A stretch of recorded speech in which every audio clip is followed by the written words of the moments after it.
विरले हैं इस दुनिया में ब्रह्म विद्या के ज्ञानी। विरले हैं इस दुनिया में सद्गुरु जैसे दानी। विरले हैं इस दुनिया में सद्गुरु जैसे दानी। विरले विद्या के ज्ञानी। विरले हैं इस दुनिया में वो ब्रह्म है जो है ब्रह्म ज्ञानी, है ब्रह्म ज्ञानी हो। वो ब्रह्म है जो है ब्रह्म ज्ञानी, है ब्रह्म ज्ञानी हो। मुख से बरसती है ब्रह्म वाणी, है ब्रह्म वाणी हो। जो नाश करती है भेद भ्रम का, सुख दुख है ना लाभ हानि। सुन के जितनों ने जानी। विरले हैं इस दुनिया में सुन के जितनों ने जानी। विरले हैं इस दुनिया में ब्रह्म विद्या के ज्ञानी। विरले हैं इस दुनिया में सद्गुरु जैसे दानी। विरले हैं इस दुनिया में ब्रह्म विद्या की ज्ञानी।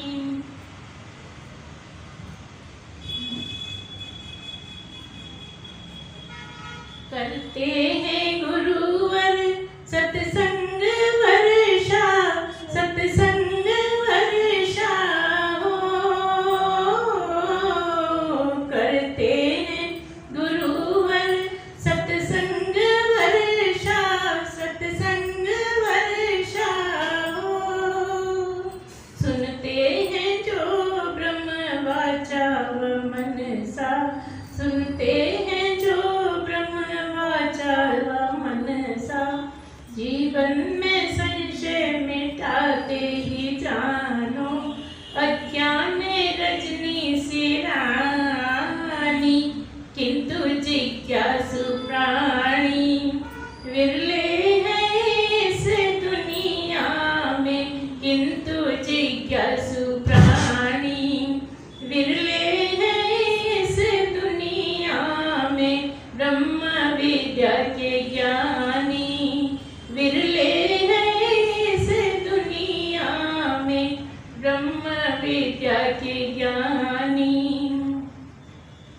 श्री सतगुरु हैं पूनम के चंदा, पूनम के चंदा हो। रश्मि है शीतल सतचित आनंदा, सतचित आनंदा हो। वो ब्रह्म चेतन हृदय में बैठा है, उसकी ये राजधानी।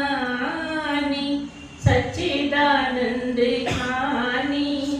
विरले हैं इस दुनिया में सच्चिदानंद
ओम सच्चिदानंद भगवान की जय, सदगुरुदेव भगवान की जय। कुछ गलती करी।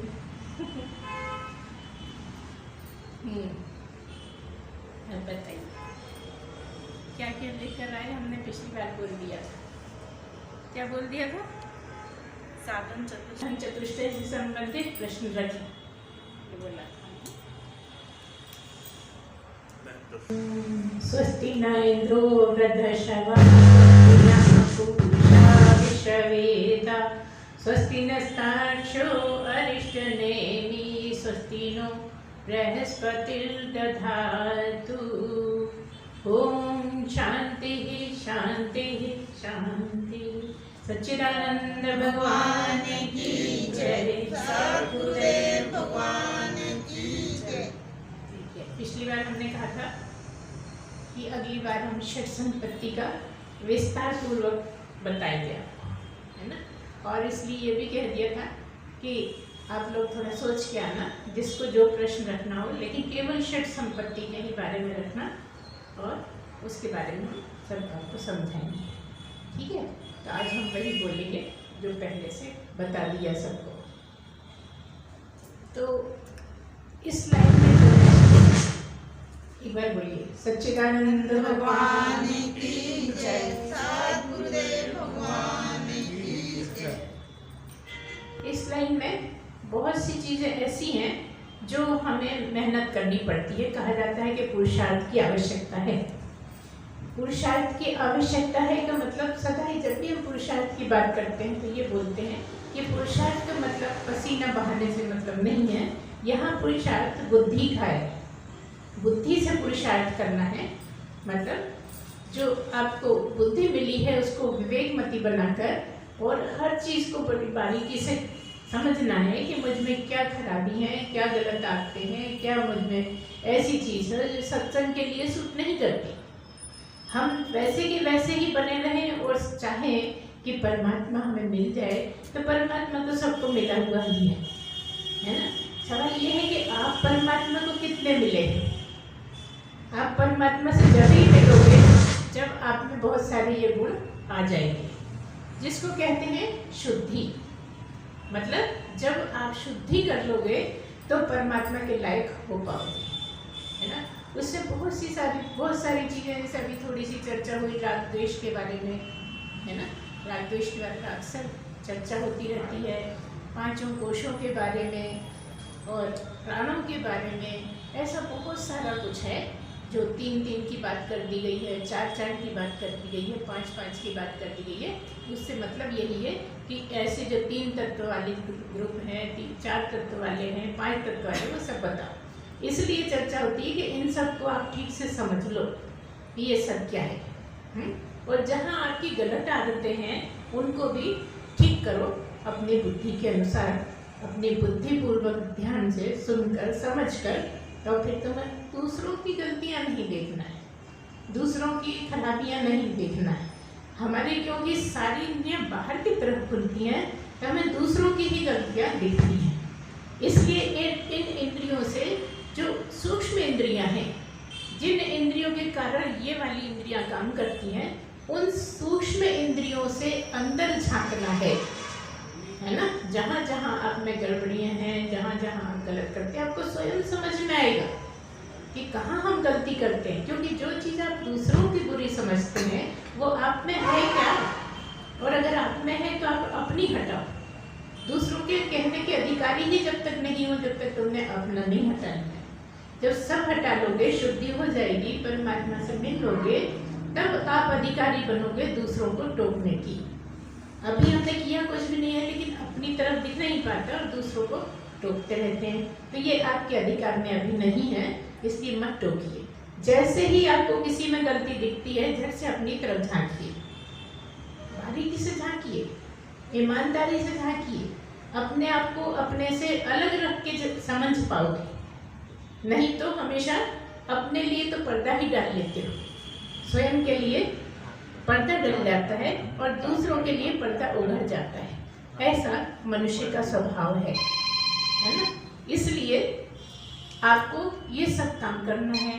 तो इसके अंदर में क्या आता है, बहुत सारी चीज़ें आती हैं जो, और यहाँ पर ज़्यादा सबका नहीं है, जो बात आ गई सो ठीक है। नहीं तो मुख्य क्या रहेगा, साधन चतुष्टय। उपनिषदों में भी कुछ कुछ बड़े अच्छे अच्छे मंत्र हैं कि जैसे कि हवन करते हैं तो कह दिया कि एक बार तुम स्वाहा करो इंद्रियों के नाम से।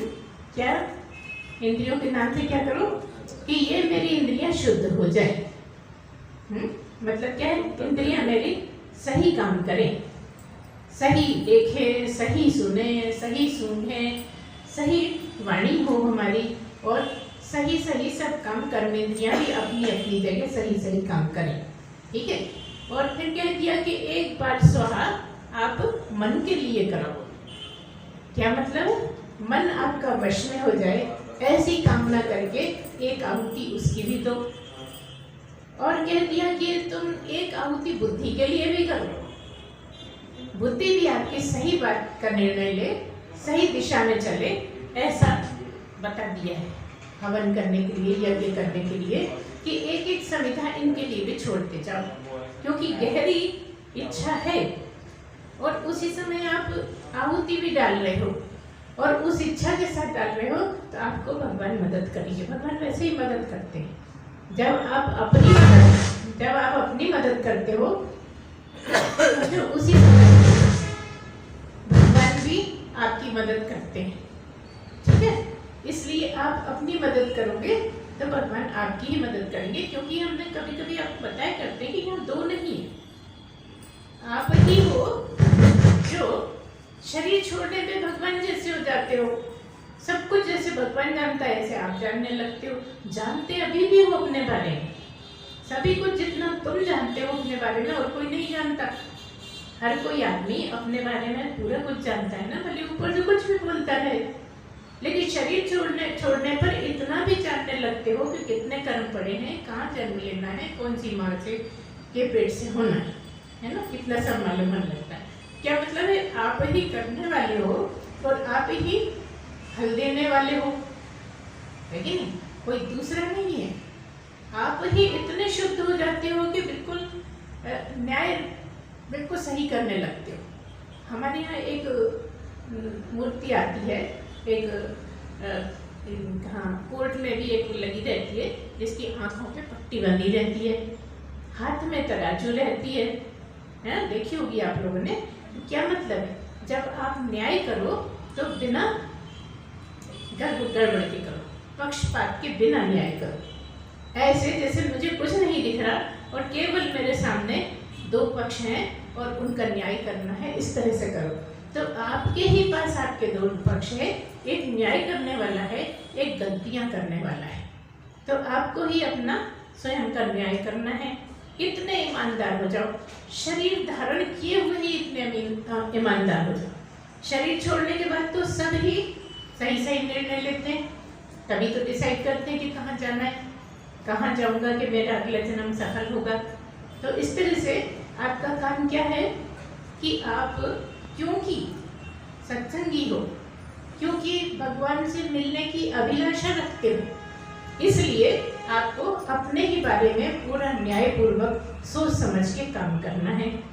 उसमें से ये सब चीज़ें जो हैं, राग द्वेष है, मन को कंट्रोल करना है, इच्छाएं छोड़ देनी है, बहुत सारी बातें समय समय पर हम आपको बताते रहते हैं, है ना। ये सब करने के साथ ही आपको एक यहाँ समझिए, एक लेसन है आपके लिए, एक पाठ है, जिसे कह देते हैं साधन चतुष्टय। जैसे कि नाम से ही समझ में आता है, ये क्या है पाठ, जिसका नाम है साधन चतुष्टय। साधन एक अलग शब्द, चतुष्टय एक अलग शब्द। क्या मतलब, साधन से मतलब है ये जो साधन मिला है, इससे साधना करना है। साधन ही मिला है आपको, काहे के लिए मिला है, साधना करना, शुद्धि कर देना, अपनी शुद्धि करके परमात्मा को पाने लायक बना लेना, इसलिए साधन मिला है। तो उसके अंदर में क्या आती है, चार मुख्य बातें आती हैं, चार मुख्य बातें हैं। इस साधन से चार तरह के काम करना है वो क्या है? सबसे पहले विवेक जगाने का काम। बुद्धि लेकर सभी पैदा हुए, जो सत्संगी है वो भी, जो सत्संगी नहीं है वो भी, जानवर भी, पक्षी भी, मछली भी, सबके पास बुद्धि है। लेकिन कैसी बुद्धि है? मनुष्य को छोड़कर बाकी सबके पास अपने अपने काम के हिसाब से, अपने अपने जीवन के हिसाब से थोड़ी थोड़ी बुद्धि मिली हुई है ना। लेकिन मनुष्य जीवन में जो सारी की सारी बुद्धि है वो आपको मिल गई है, और इसीलिए क्योंकि पूरी की पूरी बुद्धि मिल गई है तो आप इस बुद्धि के होते हाथी को भी कंट्रोल कर सकते हो, शेर को भी कंट्रोल कर लेते हो, मगरमच्छ को कंट्रोल कर लेते हो, अपनी मर्जी से कहीं भी रख लेते हो, है ना। कई लोग दोस्ती कर लेते हैं इतने खतरनाक खतरनाक जानवरों से। क्यों? क्योंकि यहाँ बहुत अच्छा माल है और किसी के पास इतना नहीं है, इसलिए मनुष्य हर जगह जीतता है। तो हम ये कहते हैं जो आप बुद्धि लेकर आए हो उसको संवारना है। उसको संवारना कैसे है? उसको विवेकशील बनाकर ही संवारना है। इसलिए पहला पॉइंट आता है विवेक। ठीक है, पहला पॉइंट क्या है? विवेक। उसी बुद्धि को विवेकमती बनाना है। तो विवेक यहाँ किसको कहा है? यहाँ विवेक कहा है जो आप समझ जाए कि आत्मा क्या है, अनात्मा क्या है। जो ये जान जाए कि आत्मा क्या है, आत्म क्या है और अनात्म क्या है, नित्य क्या है और अनित्य क्या है, ऐसी बुद्धि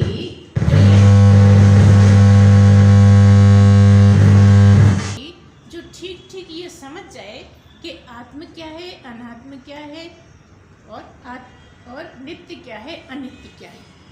शब्दों का अगर अर्थ लगाएं तो मतलब क्या है कि आत्मा क्या है, मतलब आत्मा क्या है, और अनात्म क्या है, मतलब आत्मा क्या नहीं है।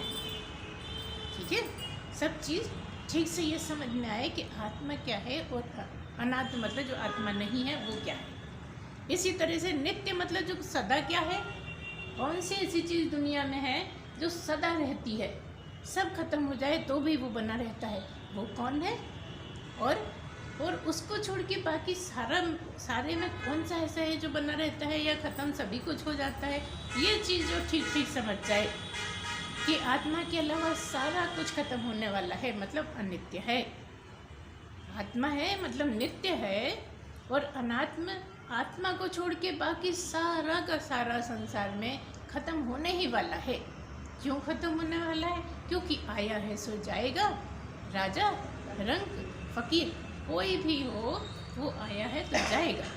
सामान का समझो तो जो भी चीज़ बनी है वो बिगड़ेगी ही, चाहे मकान हो, चाहे कपड़े हों, चाहे किताबें हों, या कुछ भी, जहाँ तक भी आपकी बुद्धि जाती है उसका मतलब ये है कि जो भी आया है या जो भी पैदा हुआ है वो जाना है या मरना है, ये निश्चित है।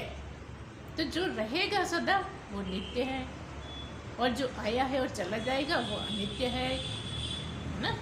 तो ये आपको जो बुद्धि ये ठीक ठीक समझने लगे और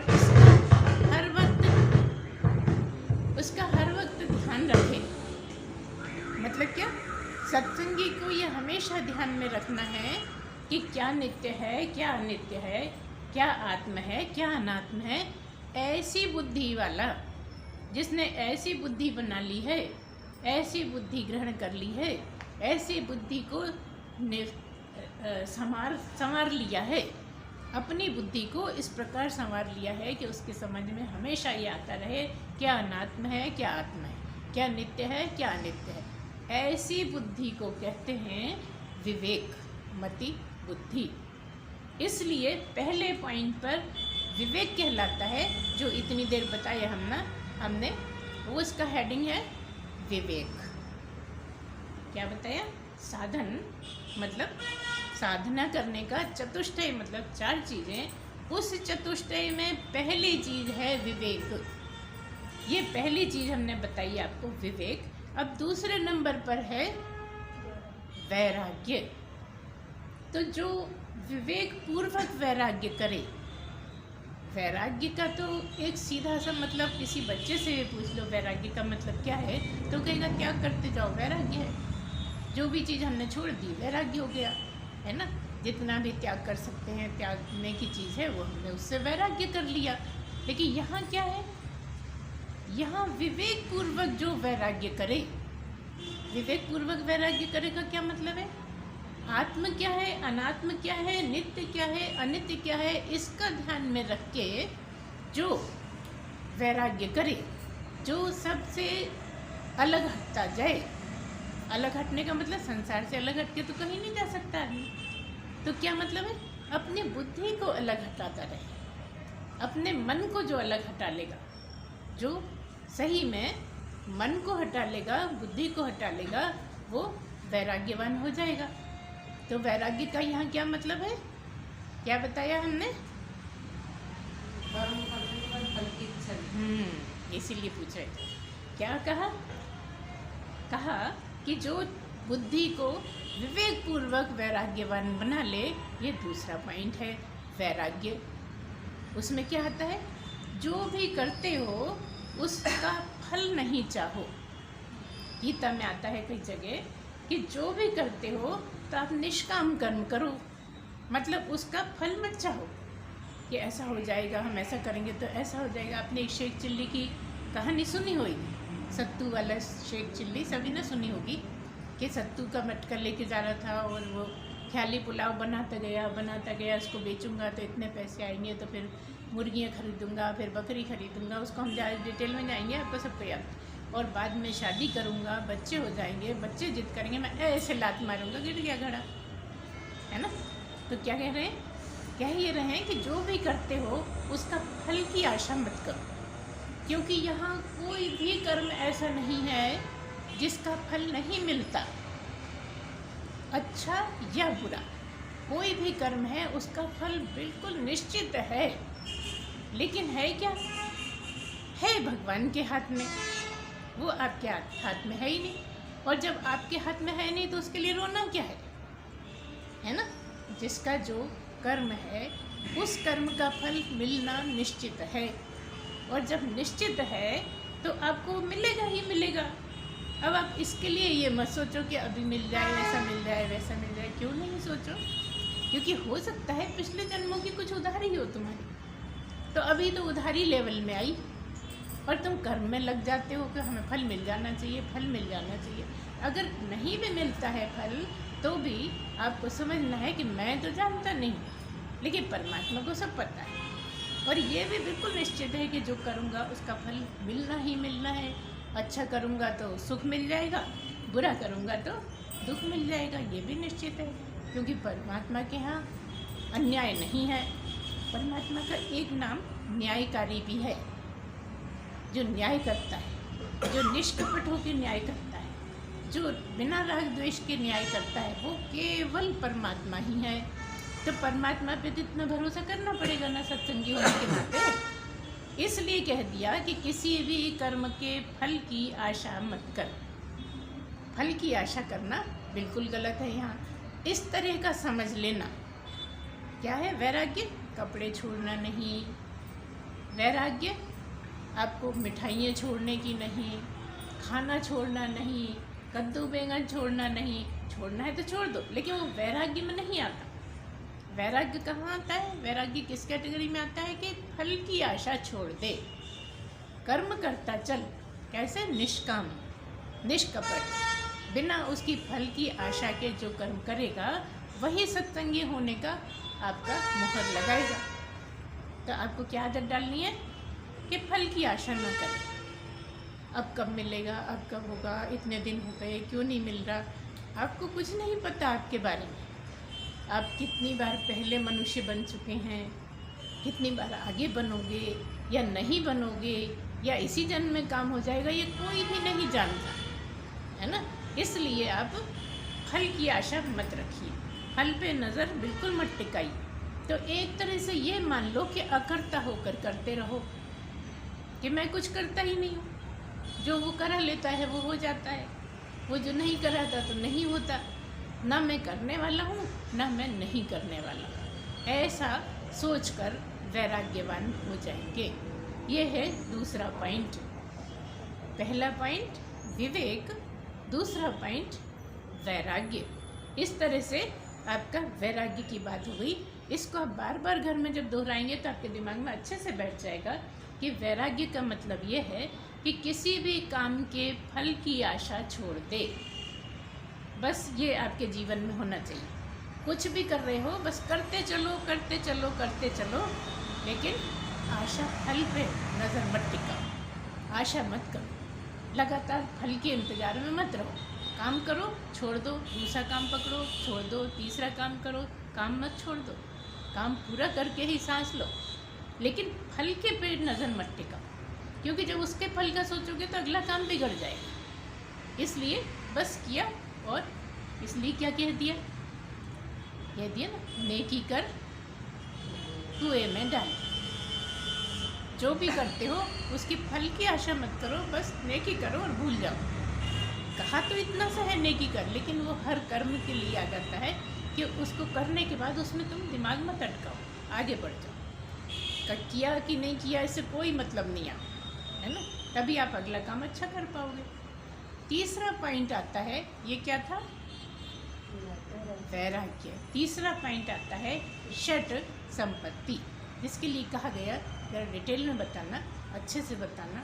ये हम रखना चाहते हैं दिमाग में, सभी रखने के हैं, दिमाग में चारों को ही रखना है, क्योंकि जब आपका विवेकमती बुद्धि हो जाएगी तब वैराग्य हो पाएगा, और जब विवेकमती बुद्धि से वैराग्य हो जाएगा तब षट संपत्ति कमा पाओगे। जैसा कि नाम से लग रहा है षट संपत्ति, संस्कृत में षट कहते हैं 6 को।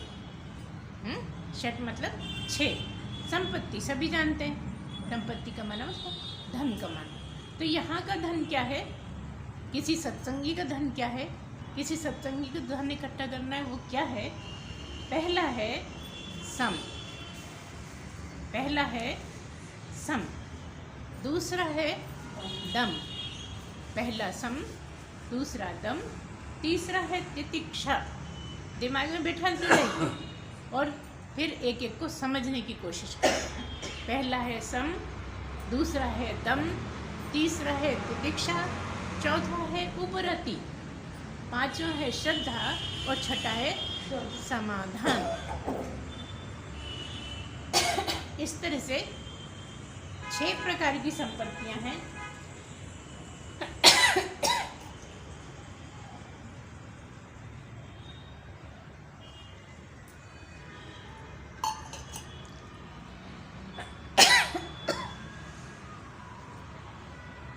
इस प्रकार से 6 तरह की संपत्तियां हैं जिसकी कमाई आपको करनी है। तो ये आपका आपस में कंपटीशन होना चाहिए।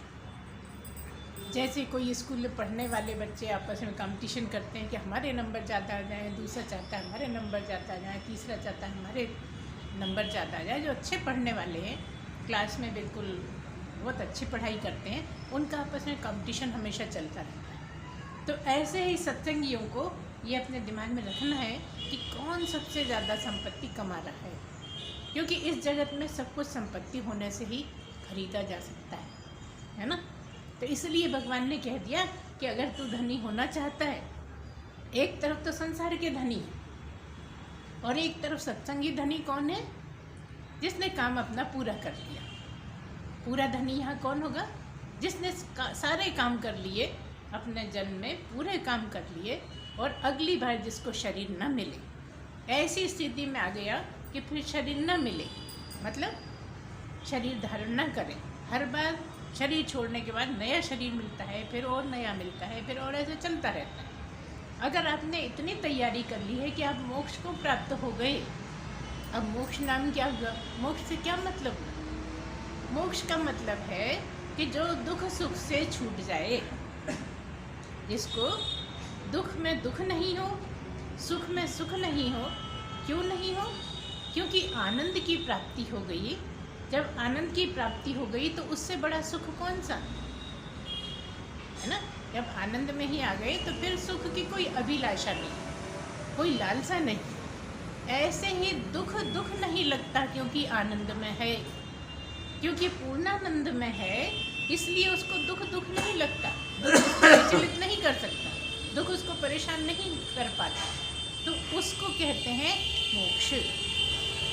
कोई भी आपसे पूछता है कि मोक्ष क्या है, तो बस दो ही चीज़ें याद रखनी है। एक तो पुनर्जन्म ना हो, दूसरा सुख दुख से परे चला जाए। जिसको सुख भी परेशान न करे, दुख भी परेशान करे। आप कहोगे सुख कैसा परेशान? हाँ, सुख में आप भूलते हो, सुख में आप अपना रास्ता भूल जाते हो, सुख में क्या करना है क्या नहीं करना इसका ध्यान ही नहीं रहता, अहंकार आ जाता है। सत्संगी को अहंकार करना नहीं है। जहाँ सुख आया, कुछ अच्छे दिन आए कि आप तो अहंकारी हो जाते हो कि मेरे बराबर इस टाइम पे कोई नहीं है मोहल्ले में, मेरा ऐसा हो गया, मेरा ऐसा हो गया, मेरा मकान बन गया, मेरे बच्चे की शादी हो गई, ऐसा लड़का मिला, ऐसी लड़की मिली। आप इतना हाँकने लगते हो जैसे आप ही करता धरता भगवान हो गए। किसके होते हुई शादी, किसके होते हुआ आपका मकान बना? क्या आपने कमाई करी बस उससे ही हो गया? आपने कमाई करी, किसकी कृपा से हुई कमाई?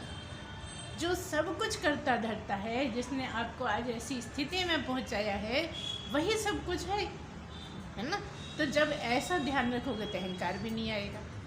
तो इसलिए आपको यहाँ क्या करना है, कमाई करनी है षट संपत्ति की। 6 प्रकार की संपत्ति को खूब कमाई कर करके इकट्ठा करना है ना। तो जिसने सबसे ज़्यादा कमाई कर ली वो क्या होगा, शुद्ध हो जाएगा। इसलिए षट संपत्ति को समझना ही केवल नहीं है, अभी कहा गया ताकि हम ठीक से समझ लें। नहीं, समझने से काम नहीं चलेगा। समझना आवश्यक है, लेकिन उसको जीवन में भी उतारना पड़ेगा। आपको बार बार जो पढ़ा है, जो समझे हो, उसको जीवन में आप कर पा रहे हो कि नहीं, ध्यान इस बात का देना है कि आप वो कर पाते हो कि नहीं। अगर नहीं कर पाते तो प्रयत्न करते रहो कि होए आप उस तरह की संपत्ति के धनी हो जाओ, आप ज़्यादा से ज़्यादा संपत्ति कमाओ, ऐसा कुछ करते रहो। तो जो 6 संपत्तियों के हमने नाम बताए, उसमें हम पहली संपत्ति की चर्चा करेंगे। पहला शब्द क्या है? सम, है ना। सम जैसा कि शब्द है, सम से मतलब समता। सम का मतलब है समता। समता का क्या मतलब है? एक से हो जाना। दूसरा क्या है? समता मतलब आपका मन शांत रहने लगे। मन की शांति को भी समता कहते हैं। और सुख दुख समान हो जाए, वो भी समता है ना। तो आपको ठीक ठीक समझ में आने लगे कि किस तरह से मैं समता में आऊँ।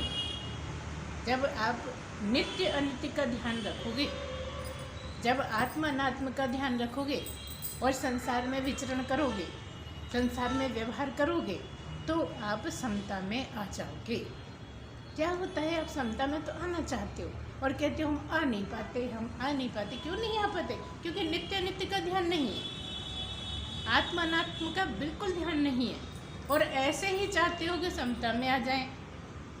जब आत्मा अनात्म का समझ में आएगा कि बस आत्मा ही है और कुछ रुकने वाला नहीं है, सब कुछ खत्म हो जाएगा, आत्मा ही है मतलब मैं ही हूँ, मैं आत्मा हूँ, मैं शरीर नहीं हूँ, तो बस मैं बचूंगा, बाकी कुछ नहीं दिखने वाला, कुछ नहीं रहने वाला, जगत में भी कुछ नहीं रहेगा। लेकिन एक परमात्मा ही ऐसा है जो सदा बना रहेगा। सब आएंगे चले जाएंगे, लेकिन परमात्मा कहीं नहीं जाता, कभी नहीं आता, क्योंकि जाता नहीं है इसलिए आता नहीं है। कोई भी चीज़ आती कब है? जब जाता है कोई तो आता भी है, जब गया ही नहीं तो आएगा कैसे?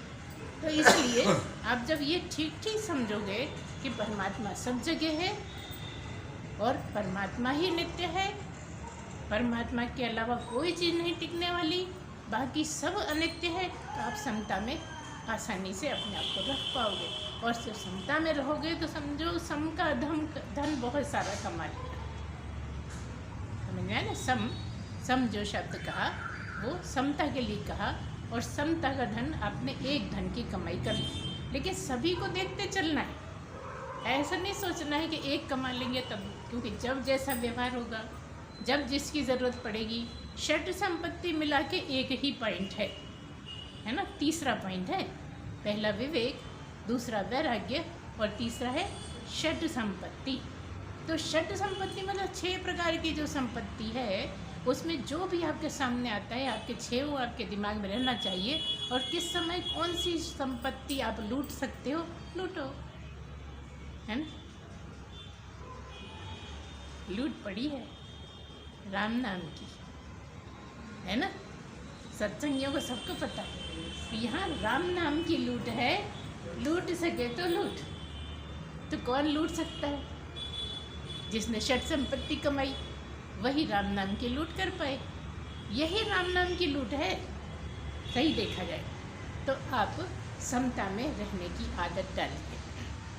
हम समझते हैं, आपको समता ठीक से समझ में आया होगा कि समता में रहना मतलब एक तो मन को शांत बनाए रखना, और जब आप इस तरह से रहोगे तो शांत रहने लगेगा मन। अभी जो बार बार विचलित हो जाता है, बार बार घबराहट होती है, और फिर आप परेशान होती हो कि ऐसा क्यों होगा मेरे साथ, मैं तो सत्संगी हूँ, मैं इतना कोशिश कर रहा हूँ लेकिन क्यों नहीं हो पाता है।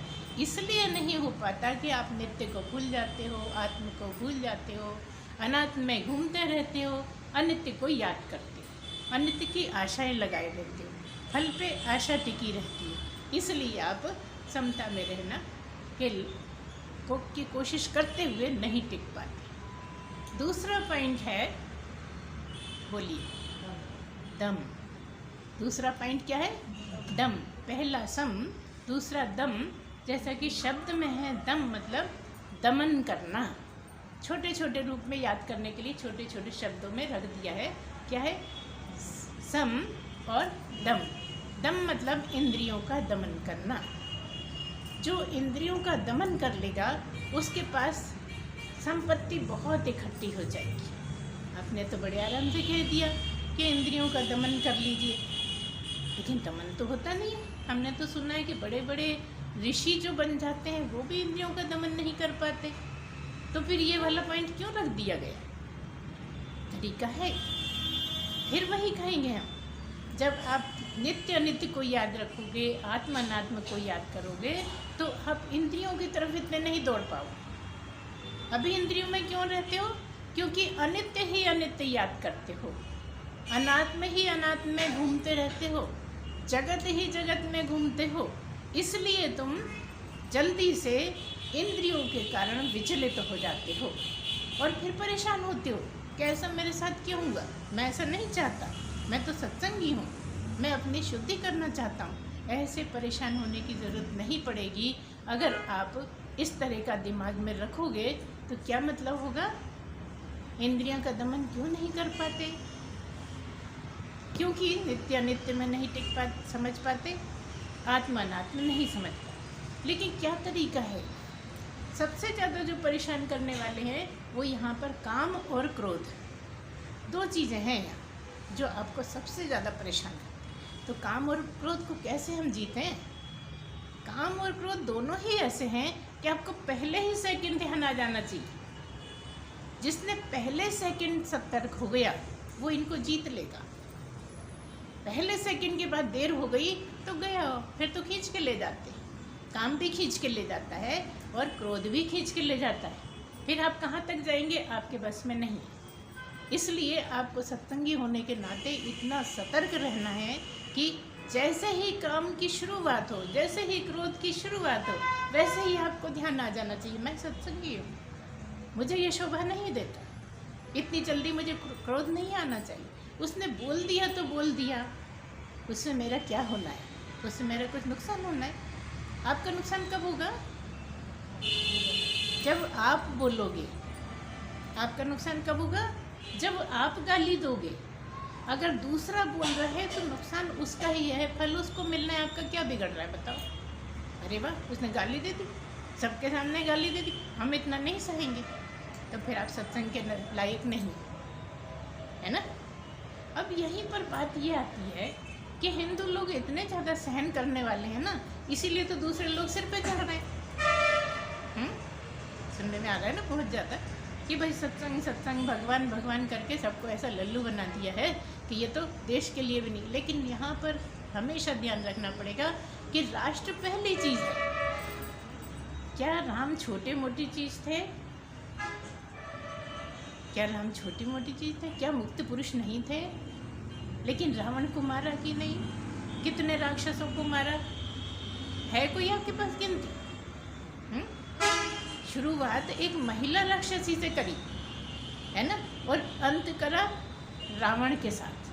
कितने ही लोगों को मार दिए। ये चीज़ हमें शिक्षा देती है कि हर जगह हमें अंधे नहीं बने रहना। अपने राष्ट्र के प्रति, अपने कर्तव्यों के प्रति हमारा पूरा ध्यान रहना चाहिए। इसलिए आप हमेशा इंद्रियों का दमन करने का कोशिश करिए। क्या कैसे होगा? केवल एक ही चीज़ है कि सतर्कता बनी रहे। हमेशा चेतन रहोगे तो इंद्रियों को आप अपने बस में करते रहोगे। तो भी हम कहेंगे ये प्रकृति है और प्रकृति को लिए बैठे हो, तो जितना होना है उससे परेशान नहीं होना। जो होता है शरीर के साथ उसके लिए रोना नहीं, ऐसा क्यों हो गया, ऐसा नहीं चाहिए, तो मशीन है, इसका जैसा नियम है वैसा होता रहेगा। बस आपकी तरफ से सहमति नहीं होना चाहिए। अब देखिए, यहाँ हम आपको एक चर्चा सुनाएं। कितने बड़े ऋषि थे जिनके क्या पांडु तीन भाई थे ना। कितने बड़े ऋषि के पुत्र थे, सब जानते हो ना? क्या नाम था?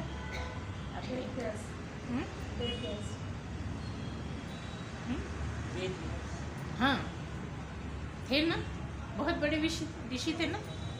ये इससे बड़ा कोई एग्जाम्पल नहीं। इतने बड़े ऋषि होते हुए जब ज़रूरत पड़ी तो उनके द्वारा 3 पुत्र पैदा हुए, है ना। इतनी आसानी से सारी बात समझ में आ जाएगी, ज़्यादा बोलने की ज़रूरत नहीं है। मतलब किसी तरह से ऐसा नहीं है कि वो नामर्द हो गए, कुछ गड़बड़ हो गई। हाँ, ऋषि हैं, सत्संगी हैं, लेकिन अपनी इंद्रियों पर बस करना ही हमारा काम है। अपनी इंद्रियों को कंट्रोल करना ही हमारा काम है। तो जिसने इंद्रियों को कंट्रोल कर लिया वो जीत गया, जगत में भी जीत जाएगा और इस फील्ड में भी जीत जाएगा। इसलिए इंद्रियों पे कंट्रोल करना हमारे यहाँ पहले बहुत ज़्यादा चलता था कि 25 साल तक ब्रह्मचर्य रखो, 25 साल तक ब्रह्मचर्य धारण करो, 25 साल बाद शादी करो, तो 50 साल तक गृहस्थ बने रहो। जब 50 साल तक खूब अच्छे से आप गृहस्थी संभालोगे, बच्चे होंगे, बड़े हो जाएंगे, शादी होने लगेगी। 50 साल में अक्सर शादियाँ हो जाती हैं बच्चों। उसके बाद वानप्रस्थ की तरफ चले जाओ। अब घर संभालने वाले आ गए। अब वानप्रस्थ, आप 75 साल तक वानप्रस्थ में रहो। इसका मतलब क्या है? पूरी तरह इंद्रियों को कंट्रोल करके रखो। इसका मतलब ये नहीं है कि गृहस्थ में आप इंद्रियों को कंट्रोल मत करिए, क्योंकि जो गृहस्थ में इंद्रियों को कंट्रोल नहीं करेगा उसकी गृहस्थी बिगड़ जाएगी। वहाँ भी बहुत ज़रूरी है गृहस्थ को पूजा पाठ में रहना या भगवान से लगे रहना, तभी गृहस्थी सही चलती है। इसलिए जिसने अच्छी गृहस्थी का 50 साल तक व्रत धारण किया है वो 50 से 75 साल तक अपने आप को मोक्ष की तरफ ले जाने की तैयारी करे। ठीक है, तो जिसने 50 से 75 साल तक वानप्रस्थ आश्रम किया है, मतलब क्या है? परिवार से थोड़ा मन अलग हटा लेना। धीरे धीरे धीरे धीरे आप उनका मोह खत्म करो, राग द्वेष खत्म कर लो, क्योंकि ये सब तो राग द्वेष के साथ होता है गृहस्थी में, ज़रूरी है। तो पहले बच्चे पालने के लिए, गृहस्थी चलाने के लिए राग करते थे, अब सब संभालने वाले आ गए। अब आप राग द्वेष की आदत छोड़ो धीरे धीरे, उनसे धीरे धीरे मन ही मन अलग होते जाओ। हम नहीं कह रहे कि वानप्रस्थ मतलब वन में चले जाओ, वन मिलते ही नहीं जाओगे कब, है ना। चलो मिलते भी हों तो भी आप घर में ही रह के वानप्रस्थ की प्रैक्टिस करिए। जब आप 75 साल तक ये प्रैक्टिस करोगे तो ये पक्का है कि 75 साल में आपका मोक्ष हो ही जाना है। ये सनातन धर्म की एक जीने की शैली है। अगर इस पे शुरू से चलते हैं, बचपन में बच्चों को समझा दिया जाता है और वो किसी तरह से उस लाइन पे चल पड़े, तो 75 साल में निश्चित है कि मनुष्य जन्म में आकर मोक्ष प्राप्त हो ही जाएगा। तो आपको सबको यही समझना है, और जो आपके घर में बच्चे आने वाले हैं, नाती पोते आते हैं, उनको सबको आप थोड़ी थोड़ी शिक्षा बचपन से देना शुरू कर दीजिए, ताकि अपने धर्म के बारे में ज्ञान हो। उनको ज़ीरो पर मत रखिए किसी कहानियों के सहारे। इसीलिए रामचंद्र जी की कहानी बहुत सुनाया करते हैं लोग, कि सभी पढ़ते हैं, सभी जानते हैं, इसलिए उनके थोड़े थोड़े थोड़े थोड़े टुकड़े बताते रहो। जिस जगह जैसे टुकड़े की ज़रूरत है रामायण की, वैसा बच्चों को सुनाते रहो, ताकि उनका जीवन आदर्श जीवन बने। तो इस तरह से आप दम मतलब इंद्रियों का दमन कर पाओ। ठीक है ना। इंद्रियों का दमन करना आसान नहीं है, इंद्रियों का दमन करना बड़ा मुश्किल काम है, तो भी सत्संग में आकर आवश्यक है। और ऐसा नहीं है कि नहीं किया, सैकड़ों हजारों लोगों ने किया है और कर रहे हैं और आने वाले समय में भी करते रहेंगे। इसलिए कर तो कोई भी सकता है, जो भी साधन चतुष्टय पे चलेगा वो कर लेगा, मुश्किल नहीं है। तो इस तरह से आप इंद्रियों का दमन कर सकते हो। तीसरे नंबर पर पहला हो गया सम, दूसरा हो गया दम, तीसरा हो गया तितिक्षा। ठीक है।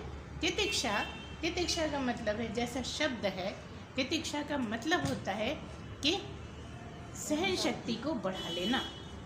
आपकी जो सहन शक्ति है उसको आगे बढ़ाओ, ज़्यादा सहन कर पाओ। क्यों ज़रूरी है? अब सहन नहीं करोगे तो किसी ने एक गाली दी, आप 4 गाली दे दोगे उसको, है ना। सहन कैसे कर पाओगे? विवेक पूर्वक, विवेक से जब काम लोगे कि भाई गाली इसने दी है, जब इसने गाली है तो फल इसको मिलना है, मेरा क्या जाता है। जब आपको ये ध्यान आएगा कि इसने गाली दी है, इसको सजा मिलेगी, मैं बोलूँगा तो मुझे मिलेगी, तो आप क्यों बोलोगे? इसलिए अहंकार को एक तरफ रख दो, इंसल्ट को एक तरफ रख दो। आप सत्संगी हो, बस यही सामने रखो, है ना। अहंकार करोगे तो बिना जवाब दिए नहीं रह सकते कि यहाँ तो मेरी इंसल्ट हो गई, यहाँ तो बड़ी बेइज्जती हो गई कि सबके सामने गाली दे दी, है ना। तो क्या मतलब है? आप सहन शक्ति कब बढ़ा पाओगे? जब आप अहंकार में नहीं रहोगे, तो आप इसके लिए प्रैक्टिस कर पाओगे। यहाँ सब चीज़ की प्रैक्टिस चाहिए, है ना। जितनी प्रैक्टिस करोगे उतना जीवन में उतरता जाएगा। तो ऐसे टाइम पर जब आपको बहुत ज़्यादा लग रहा है कि हम उसने 1 मारा, हम 4 मार दें, उस समय आप बुद्धि से काम लेंगे तो कर पाएंगे। ठीक है। तो क्या पिटते रहें?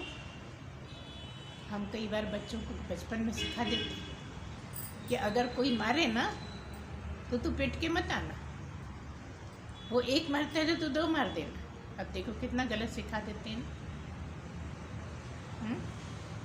सही है, तू मत मारना, पहले तेरी तरफ से मारना नहीं होना चाहिए, लेकिन अगर कोई मारता है तो ज़रूर मार के आना। क्या मतलब है? बस इसी में सब कुछ छुपा हुआ है कि नहीं मारना, नहीं सताना का मतलब ये नहीं है कि तुम्हें कोई भी कुछ भी कर। आपके पास बुद्धि है, बुद्धि से काम लीजिए और क्या कब करना है तब आप उस हिसाब से करिए। तो तितिक्षा का मतलब यही है कि जहाँ आपका कुछ नुकसान नहीं है, कुछ नहीं है, तो आप समझदारी से काम लीजिए और उस बात को टाल जाइए, उसको आप मन में मत रखिए, नहीं तो और नया कर्म बनेंगे। उसी के बारे में सोचते रहे 2 दिन तक, अरे इतना अब मैं जब मौका मिलेगा ना मैं भी कर लूँगा, घूमता रहता है ना ऐसा। तो उसने अपने मुँह से बोला है, बस इतने से ही काम चल जाएगा कि आपका उसमें कुछ घटा नहीं, कुछ बढ़ा नहीं, कुछ अंतर नहीं पड़ा, इसलिए आपको वहाँ पर छोड़ देनी है बात।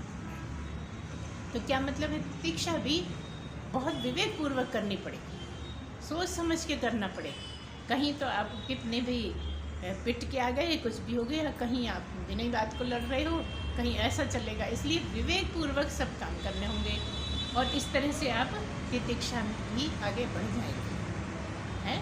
4थे नंबर पर उपरति।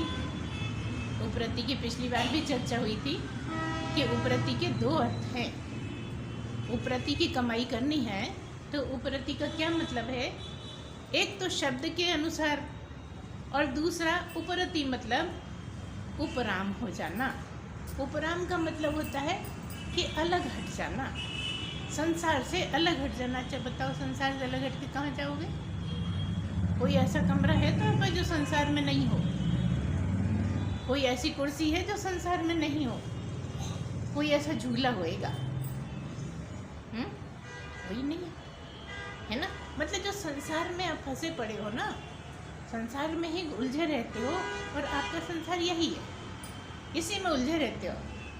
24 घंटे अपने शरीर को लेके बस लगे रहते हो, इसलिए भगवान की याद नहीं आती। शरीर में इतने लिप्त हो कि तुम परमात्मा की तरफ जा ही नहीं पाते। यहीं पर परमात्मा है, यहीं पर संसार है, यहीं के यहीं 2 चीज़ें हैं तुम संसार में उलझे रहते हो और आत्मा परमात्मा को भूल जाते हो, है ना। तो वो जो संसार की बात है उससे उपराम हो जाओ।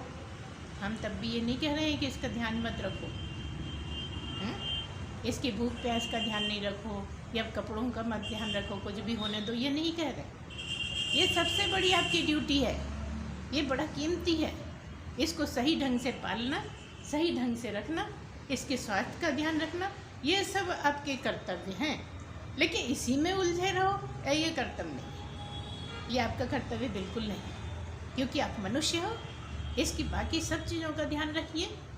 ये बीमार नहीं होगा तो तुम्हारी तपस्या अच्छी होगी, अब बीमार हो जाएगा तो इच्छा करते रहो, करे अरे बैठते नहीं बनना, अरे कमर दुख रही है, अरे नींद आ रही है, अच्छा लेट जाते हैं फिर कर लेंगे, लेटे तो सो गए, है ना। इसलिए जो स्वस्थ शरीर होगा उसी में तपस्या हो पाएगी। इसलिए क्या कहा, संसार से उपराम हो जाओ। जो अभी तक पूरे समय संसार का ही सोचते रहते थे, दिमाग में संसार की ही बातें चलती थी, उसको छोड़ दो और नित्य अनित्य का ध्यान करो।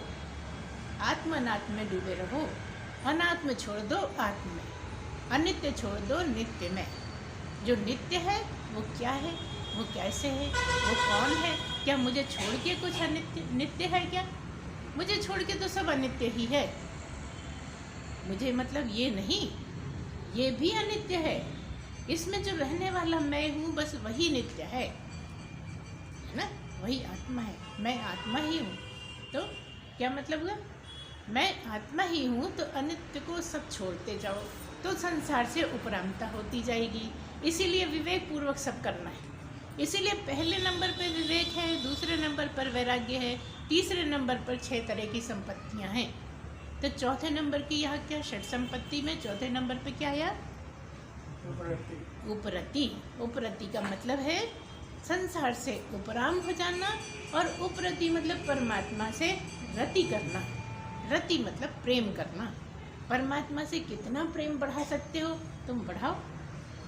परमात्मा के भजन गाना, परमात्मा के गुणगान करना, भगवान की आराधना करना, जो भी तुमसे बन पड़े, राम के बहाने, कृष्ण के बहाने, गुरु के बहाने, जो भी बन पड़े। क्योंकि मनुष्य का स्वभाव है कि एक से मैं नहीं रहना चाहता, एक से जल्दी बोर हो जाता है। और अगर आपका बोर होना छूट गया तो हम तो कहते हैं, हमसे गारंटी ले लो कि आप मोक्ष इसी जन्म में ले लो। सब बोर होते रहते हैं, और एक ही गुरु को सुनने में क्या मज़ा है, ज़रा 2-4 तरह के हों तो मज़ा आता है सुनने में, है ना। तो ऐसा आपका सब जगह मन भटकता है कि अरे ये वही क्या सुनते रहो। लेकिन जिसने एक ही गुरु को सुना और दूसरे को सुना ही नहीं, वो तो जग ही गया। तो क्या मतलब है, उपरति मतलब परमात्मा से प्रेम करने लगना, संसार से मन हटा लेना, बस यही उपरति। तो इसकी कितनी कमाई कर सकते हो ये तुम जानो। किसमें कितना दम है, कितने कमा लोगे आप, कितनी जेबें भर लोगे, कितने झोले भर लोगे, कितने घर भर लोगे, ये सब तुम्हारे ऊपर, ठीक है। तो अगला 5वें नंबर पे श्रद्धा, 6ठे नंबर पर समाधान। तो श्रद्धा का क्या मतलब है, श्रद्धा का मतलब है अपने शास्त्रों से और अपने गुरु से बहुत ज़्यादा विश्वास होना। गुरु पर, अपने शास्त्रों पर गहरा विश्वास होना ही श्रद्धा है। जब गहरा विश्वास होगा तो प्रेम होगा, उपरति भी होगी, है ना। जब ज़्यादा से ज़्यादा गहरा विश्वास होगा कि मेरे गुरु सही बात करते हैं, मेरे गुरु सही बात करते हैं, मेरे गुरु मुझे भटकने नहीं देंगे, मेरे गुरु गलत रास्ते पे मुझे नहीं जाने देंगे, मेरे गुरु मेरे लिए बुरा कर ही नहीं सकते हैं, ऐसा गहरा विश्वास बनाओगे तो प्रेम भी होगा और आपका रति भी हो जाएगी। रति का मतलब है प्रेम हो जाना। तो परमात्मा से प्रेम हो जाना, सद्गुरु से प्रेम हो जाना, अपने शास्त्रों पर भरोसा होना गहरा, बस यही श्रद्धा है ना। कब होगी, जब उपरति होगी तब श्रद्धा होगी। हालांकि श्रद्धा तो शुरुआत से ही शुरू हो जाती है, तभी तो बैठ के सुनते हो। श्रद्धा ही नहीं होगी तो आओगे कहीं नहीं, हम तो फलाने गुरु को सुनते हैं, यार ये तो कुछ मज़ा नहीं आता, रूखा रूखा सुनाते हैं, बस दिमाग ही लगाते रहो, कुछ आनंद आता नहीं है, है ना। ऐसे तरह तरह की बातें आती हैं दिमाग में मनुष्य के। तो आपके अगर होगा उस साइड में जाना तो आप टिके रहोगे, और नहीं होगा तो नकली गुरुओं की शरण में जाते रहोगे, है ना। और नकली ही हैं, इस जगत में नकली ही ज़्यादा मिलते हैं। असली तो कोई मिल जाए तो अहो भाग्य, देखने तक को नहीं मिलते, दर्शन तक को नहीं मिलते। तो क्या मतलब है, इस तरह से आपकी श्रद्धा बढ़ेगी। ये कौन सी संपत्ति हो गई, 5वीं। 5 संपत्ति आप इस तरह से कमा लोगे। और जब इस तरह की 5 संपत्तियों से घर भर लोगे, जब बहुत ज़्यादा आपकी ये कमाई हो जाएगी, तब जाके समाधान शुरू होगा। समाधान का क्या मतलब है, जो गुरु कह रहा है उसका ठीक ठीक मतलब समझ में आना, यही समाधान है। जो भी गुरु बता रहा है उसका ठीक ठीक समझ में आया कि नहीं आया, वो कैसे पता लगेगा। बार बार सुनो, बार बार चिंतन मनन करो, बार बार उसको घर पे जाके उलट पलट के तरह तरह से सोचो समझो। और जो जहाँ नहीं आता है वो फिर गुरु से पूछो और रखो बात अपनी। जब सुनाए तो जो तुम समझे हो उसे मिलान करो, और फिर सही है तो निधिध्यासन करो। बस इसी तरह से समाधान होने लगेगा। और जब सब अच्छी तरह से आपके दिमाग में बैठने लगेगा तो मतलब समाधान होने लगा। जब इतना हो जाएगा, विवेक जग जाएगा, वैराग्य हो जाएगा, 6 संपत्तियों की कमाई खूब डट के हो जाएगी। अब आपको ऐसी मुमुक्षा जागेगी कि मरे तो मर जाए लेकिन परमात्मा मिल जाए। अगली सांस आए ना आए परमात्मा मिल जाए। खाना सामने अच्छा नहीं लग रहा, सोना अच्छा नहीं लग रहा, कुछ चीज़ देखने को अच्छी नहीं लग रही, बस परमात्मा ही चाहिए और कुछ नहीं चाहिए। इसको कहते हैं असली मुमुक्षा। और इसी के उदाहरण में हम बताया करते हैं विवेकानंद जी का। वो अभी हम नहीं करेंगे बात ज़्यादा कि विवेकानंद जी किस हद तक मुमुक्षत्व हो गए थे जब उनको ये मिला था दान। जब गुरु दान कब दिया, जब उनको ये बता दिया गया कि जैसे अगली सांस तुम्हें नहीं आती तो कैसी तड़पन होती है, ऐसा जब परमात्मा के लिए तड़पोगे तब तुम्हें ज्ञान होगा। तुम तो सोचते हो चलते फिरते हो जाए, गुरु मिला तो हो जाए, जल्दी से हो जाना चाहिए। इतनी मेहनत के बाद तब कहीं पात्रता आई, आप सोचिए। जब पात्रता आई तब मुमुक्षत्व इतना चरम सीमा का हो गया कि जीवित रहना भी दुष्कर, जीवित रहना भी पसंद नहीं आ रहा। ऐसा लग रहा है बस हो जाए, मोक्ष हो जाए। मोक्ष मतलब मुमुक्षत्व इतना तड़पन वाला होता है कि आदमी को जीना तक परेशान कर देता है। और जब ऐसा होता है, जब मछली की तरह तड़पता है आदमी, पता किसी को नहीं लगता, स्वयं ही जानता है। मछली को पानी से निकाल के देखो कैसी हालत रहती है, पड़ी रहेगी ना चुपचाप। देखा है कभी मछली इतनी ऊंची ऊंची उछलती है तड़पन के कि जल्दी पानी में डालो, जैसे ही पानी में डाली तैरने लगी, और बाहर निकाल दिया तो ऐसी तड़पन परमात्मा के लिए होती है ना। इसलिए कह दिया कि मछली को कहाँ अच्छा लगता है, खूब गहरे पानी में। जहाँ गहरा पानी होता है वहाँ सुखी मीन, जहाँ नीर अगाधा, जहाँ खूब गहराई वाला पानी होता है वहाँ मीन बड़ी सुखी रहती है ना। इसलिए आप कहाँ सुखी रह पाओगे, जहाँ परमात्मा की याद का समुद्र है, जहाँ बस परमात्मा की ही याद ही याद है। अब यहाँ हम फिर कह दें कि आपको काम तो सारे करने हैं जगत के, गृहस्थ लोग करना सब कुछ पड़ेगा, लेकिन एक स्थिति ऐसी आएगी जब आपका ब्रह्मचर्य भी हो जाएगा। तो जो अभी ब्रह्मचर्य वाले हैं उनको तो ज़्यादा चांस है होने का, जो अभी, क्योंकि एक पॉइंट यहाँ ब्रह्मचर्य का भी है। ब्रह्मचर्य जिसने धारण किया है उसको जल्दी हो जाता है, और जिसने नहीं किया है समय आता है कि ब्रह्मचर्य हो जाता है, बिल्कुल मन हट जाता है, उसी में ही रमने लगता है, क्योंकि परमात्मा में जो रमा है वही ब्रह्मचर्य में रमे। उसको कहने लगते हैं सन्यासी। जो हमने आपको 4 अवस्थाएं बताई, कौन कौन सी?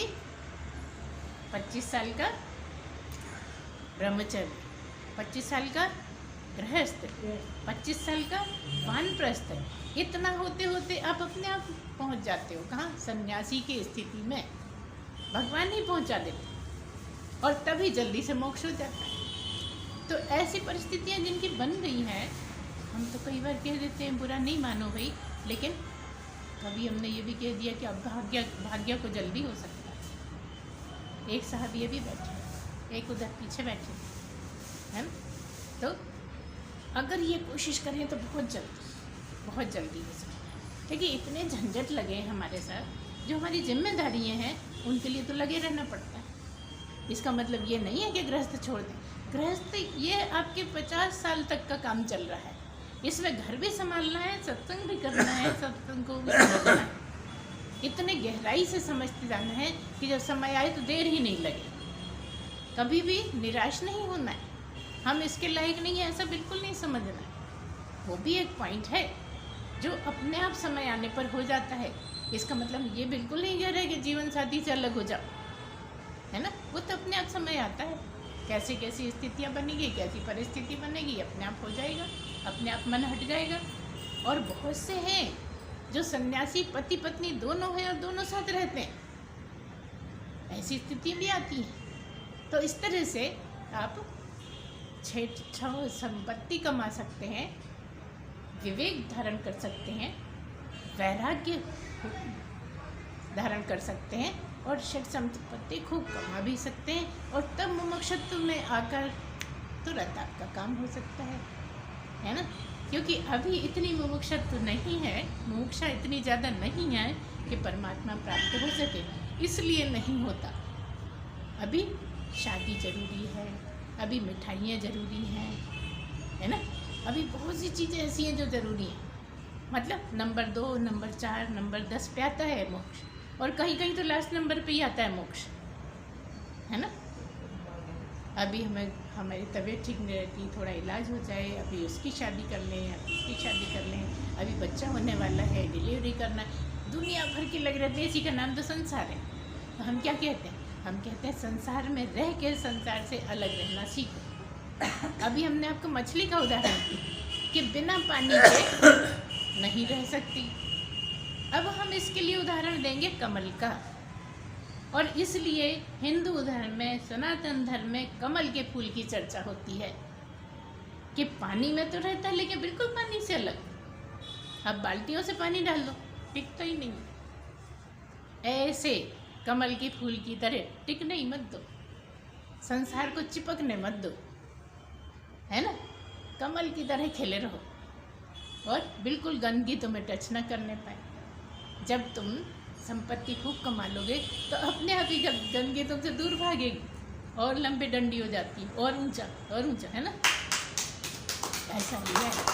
तो हम कहते हैं कमल के फूल बनो, है कि नहीं। एक जलकुंभी के भी होते हैं, वो पानी से अलग रह ही नहीं सकते, पानी पीते रहते, है कि नहीं। तो आप कमल के फूल जैसे बन जाओ और मुमुक्षुत्व के लिए मछली की तरह हो, ठीक है ना। तो ऐसा होने पर कोई कारण नहीं है कि आप मोक्ष को प्राप्त नहीं होंगे। और एक बार मोक्ष को प्राप्त हो गए तो इतना आनंद है, इतना आनंद है कि वो वर्णन नहीं किया जा सकता। सब चीज़ें फीकी हैं। बढ़िया से बढ़िया मिठाई 2 नंबर पर, बढ़िया से बढ़िया घूमने का स्पॉट 2 नंबर पर, है ना। हवाई जहाज में घूमना तो पता नहीं कौन से नंबर पे, बहुत आगे की बात है। लेकिन हर चीज़ नंबर 2 पर ही है। जिसने आनंद प्राप्त कर लिया वो आनंद के सागर में ही हिलोरे लेता रहता है। वो बताया नहीं जा सकता। मुश्किल यही है कि उसका वर्णन नहीं किया जा सकता। तो जब तुम हो जाओगे तो तुम समझ जाओगे, तुम हो जाओगे तुम समझ जाओगे, अब हो जाओगे आप समझ जाओगे, है ना। तो जिसने भी कमाई कर ली उसने ही स्वाद चख लिया। तो जिसको स्वाद चखना है वो कमाई करो है ना। विवेक धारण करो, विवेक पूर्वक करो, बिना विवेक के नहीं। तो कुछ भी ऐसा बताया था गुरु माने, तो ऐसे ही हर चीज़ का हर जगह अलग अलग मतलब हो जाता है। इसलिए विवेक सबसे पहले आता है। हर काम विवेक पूर्वक करोगे तो अपने आप दिमाग सही ढंग से चलने लगेगा। तो क्या है, एक आता है गीता का ही है शायद, दूसरे ही अध्याय का है, यम ही न व्यथयन्ते ते पुरुषम पुरुषर्षभ सम दुख सुखम धीरम सो अमृतत्वाय कल्पते। क्या कह दिया? यम ही न व्यथयन्ते ते, जो व्यथित नहीं होता, काहे के लिए? अपने इंद्रियों के सुख के लिए। और जो सुख दुख को समान कर लेता है, जो समता में टिक जाता है। यम ही न व्यथयन्ते ते, क्या मतलब है कि किसी भी चीज़ के लिए, किसी भी आकांक्षा के लिए, कुछ पूरा करने के लिए, इच्छा पूरी करने के लिए जो ज़्यादा नहीं तड़पता, जो इच्छाओं को छोड़ देता है, जो समता में आ जाता है। सम दुख सुखम धीरम, ऐसा धीर पुरुष जिसके लिए सुख दुख बराबर हो जाते हैं, ऐसे पुरुष मोक्ष के लायक होते हैं। कौन है मोक्ष के लायक? जिन्होंने षट संपत्ति खूब कमा ली है। ऐसे मनुष्य, पुरुष से यहाँ मतलब खाली क्या बोलते हैं, पुरुष नहीं, महिलाएं पुरुष सब, मतलब ये जो पुरुष जाति है इसके लिए कहा गया है कि ऐसे जो सम दुख सुखम धीरम, जो धीर पुरुष सुख दुख में समता में टिके रहते हैं, जिनकी लालसाएं नहीं रहती, जो इंद्रियों के सुख के लिए लालायित नहीं रहते, जो अपनी इंद्रियों के विषयों में नहीं घूमते रहते, ऐसे मनुष्य मोक्ष के लायक होते हैं। ऐसे मनुष्य मोक्ष के अधिकारी होते हैं। ऐसे मनुष्य को मोक्ष मिल जाता है। विश्वास करिए, हमने नहीं कहा, कृष्ण जी कह गए हैं। हम तो उनकी बात बता रहे हैं। कृष्ण जी ऐसा बोल गए कि अगर तुम अपने आप को उस कैटेगरी में रखते हो तो तुमसे कोई मोक्ष छीन नहीं सकता, कोई तुम्हें ऐसा नहीं कर सकता कि तुम मोक्ष नहीं पा सकते। हाँ, इसमें आ जाओ, इस कैटेगरी, ये पात्रता ले लो, ये पात्रता हासिल कर लो, तुम अधिकारी हो। काहे के? मोक्ष के। मीठा लड्डू, गुड़ का लड्डू, क्या कहें बता, खारे नमकीन, सबकी अपनी अपनी पसंद है ना। जिसकी पसंद मोक्ष है उसको मोक्ष मिले, वो मेहनत करे और सब काम करते हुए करे। बार बार हम कहते हैं कि काम कुछ नहीं छोड़ना है, जो काम पहले करते थे और ज़्यादा लगन से करो, ईमानदारी से करो, मेहनत से करो, ज़्यादा कमाई करो। जितनी ज़्यादा कमाई करोगे तो दान भी कर पाओगे। दान दक्षिणा भी आपको कमाई करने के लिए एक तरीका है। तो इसलिए आप खूब कमाइए, खूब मज़े में रहिए, दूसरों को भी एंजॉय कराइए, सुखी रखिए। दूसरे को खुशी देना आपको पुण्य कमाने का काम होता है। इसलिए अपने परिवार को भी बहुत खुश रखो, जितना हो सके। नकली नहीं, असली, चाहे थोड़ा हो मगर असली हो। नकली बातें बनाने की बात नहीं चलेगी। तो इस तरह से सब अगर सही सही चलते हैं तो जो भी चलेगा वो जीत जाएगा। जैसे कोई टॉप कर ले, है ना, कक्षा में कोई ना कोई तो टॉप करने वाला होता ही, तो कोई भी कर सकता है। तो आज इतना ही। बोलिए सच्चिदानंद भगवान।